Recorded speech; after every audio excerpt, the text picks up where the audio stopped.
Excellence Macky Sall, président de la République du Sénégal, président en exercice de l'Union africaine, Excellence Paul Kagame, président de la République du Rwanda et président du comité d'orientation des chefs d'État et du gouvernement du Népal, Excellence Monsieur le Premier ministre de l'Algérie, de l'Égypte et du Sénégal, Excellence Monsieur le Président des grandes institutions de la République du Sénégal, Excellences, Mesdames et Messieurs les ministres, Madame la commissaire de l'Union africaine en charge des infrastructures et de l'énergie, Madame la secrétaire exécutive de Oda Népal, Monsieur le représentant des institutions financières, chers partenaires, Mesdames et Messieurs. Je voudrais tout d'abord exprimer ma reconnaissance au président Macky Sall, au gouvernement et au grand peuple du Sénégal d'avoir bien voulu abriter successivement deux conférences sur des questions vitales pour l'Afrique. La conférence sur la sécurité alimentaire il y a une semaine et le sommet actuel sur le financement des infrastructures. Disons-le d'emblée, les infrastructures constituent le socle, le nœud gordien des problématiques du développement en Afrique. La transformation structurelle de nos économies, à travers l'accélération de l'intégration régionale et continentale, l'amélioration de la compétitivité de nos économies, l'intensification des flux commerciaux interafricains, l'augmentation de la productivité industrielle et agricole et la réduction des inégalités exigent des infrastructures modernes et de qualité. Ici comme ailleurs, il nous faut tenir un langage de vérité. L'état de lieu montre que l'Afrique accuse un retard considérable dans ce secteur, ce qui induit un manque à gagner en termes de croissance économique estimé à 2% par an. L'agenda 2063 de l'Union africaine l'a en substance proclamé de manière structurée, précise et claire. Les retards en termes d'ampleur des déficits et de lenteur du rythme de progrès sont patents dans le secteur des transports, notamment les routes, les ports, les chemins de fer, les aéroports, et plus encore de l'électrification, de l'eau et des technologies de l'information. Ces déficits d'infrastructures nous coûtent 40% en termes de perte de productivité. À l'heure actuelle, seulement 38% de la population africaine a accès à l'électricité. Moins de 10% est connecté à Internet. Et seulement 25% du réseau routier africain est pavé. Les appels constants de notre continent pour des investissements de grande ampleur dans les infrastructures productives, conséquence logique de cet état des faits, cherchent à inverser cette tendance. Pour ce faire, l'Union africaine a pris un certain nombre d'initiatives.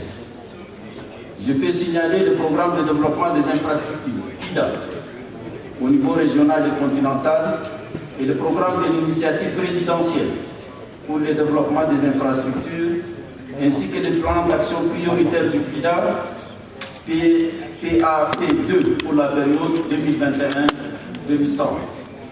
Ce portefeuille, basé sur un inventaire des projets proposés par les communautés économiques régionales et les États membres de l'Union africaine, est sérieusement documenté, ambitieux et quantifié.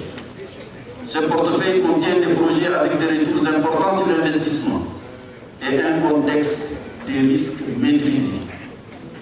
Pourquoi sommes-nous au stade rappelé dans l'état des lieux? Ce n'est certainement pas à défaut d'initiatives africaines diverses que nos retards s'expliquent.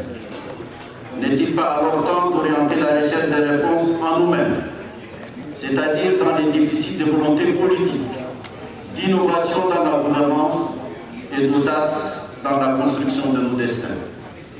Les infrastructures ne tombent pas du ciel.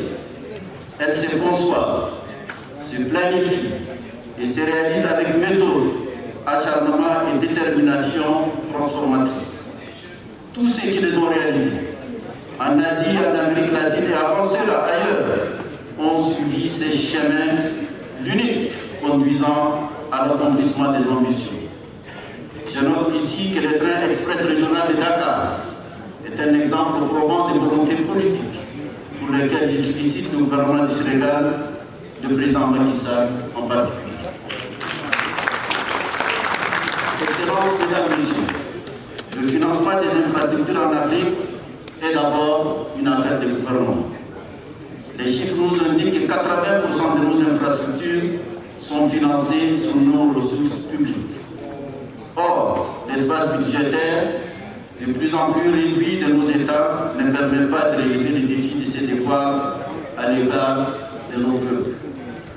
Tous nos experts sont unanimes sur l'urgence d'une redynamisation cohérente des efforts de mobilisation de nos ressources domestiques. C'est dans ce contexte de restrictions budgétaires que prendra un relief particulier la mobilisation du secteur privé africain et l'intéressement du secteur privé international. Mais cela ne suffit pas. Il faut aller au-delà. Il nous faut imaginer, inventer de nouveaux instruments, des modèles et scénarios de financement pour combler les besoins estimés entre 130 et 170 milliards de dollars par an. Il nous faut creuser davantage l'idée des partenariats innovants, des fonds de pension et des fonds souverains, en impliquant plus fortement nos fonds souverains et nos fonds de pension dans le financement à long terme de nos projets d'infrastructure bancaire. Nous démontrerons notre volonté d'appropriation de notre destin. À titre de contribution, la Commission de l'Union africaine tente de renforcer la lutte contre les flux illicites des capitaux, qui nous coûte plus de 70 milliards de dollars par an. L'amélioration de la gestion des finances publiques par la réforme des politiques fiscales, la mise en place d'institutions financières véritablement africaines et le renforcement des outils et mécanismes de financement innovants. De même, la Commission a pris des initiatives visant à éliminer les obstacles inhérents à la mise en œuvre des projets PIDA, en soumettant ces difficultés aux chefs d'État pour la prise des décisions conséquentes. Cette approche a permis des avancées dans la réalisation des projets, tels que la transsaharienne Lagos-Alger, le corridor nord-sud dans la SADC, l'accès en Afrique de l'Est ou encore l'interconnexion par la fibre optique en Afrique de l'Ouest. En outre, l'Union africaine, à travers son agence de développement ODA-Népal, a lancé en 2016 le Continental Business Network, dont l'objectif est d'attirer le secteur privé africain dans le processus de financement et d'appui aux projets d'infrastructure au niveau national, régional et continental.